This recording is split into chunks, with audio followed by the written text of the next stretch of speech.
2 table અને 3 ખુરશીની કિંમત 540 છે. 2 ટેબલ અને 1 ખુરશીની કિંમત 470 છે. તો 5 ખુરશીની કિંમત કેટલી થાય? રકમ આપણે વાંચીએ ને એટલે સીધું દેખાય કે આમાં 2 ટેબલ અને 3 ખુરશી છે, આમાં 2 ટેબલ અને 1 ખુરશી છે. તો આમાં ને આમાં ફેર શું પડ્યો? ટેબલ તો બેયમાં હરખા જ છે. આમાં 3 ખુરશી છે ને આમાં 1 ખુરશી છે, એટલે 2 ખુરશીનો ફેર પડ્યો કે નહીં? હા, મેં ભાવમાં શું ફેર પડ્યો? તો કે આ 540 હતા, અહીંયા ઓછું છે તો ઓછા છે. કેટલા ઓછા છે? 70 રૂપિયા. તો 2 ખુરશીની કિંમત 70 રૂપિયા થાય ને?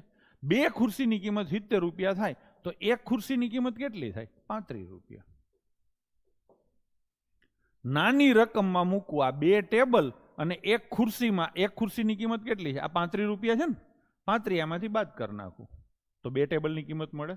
470 માંથી 35 જાય તો કેટલા આવે? 400. સોરી, આપણે ખુરશીની જ કિંમત શોધવાની છે. હું શું કામ ટેબલ કરું? 1 ખુરશી કેટલાની છે? 35 રૂપિયાની. તો કેટલી ખુરશીની કિંમત શોધવાની છે? 5. તો બસ સીધું જ થઈ જાય, ટેબલ જરૂર જ નથી. 5 ગણા કરો તો 175 રૂપિયા થાય. હિસાબ પૂરો થઈ ગયો. તો જવાબ શું આવશે? સી. ડન છે.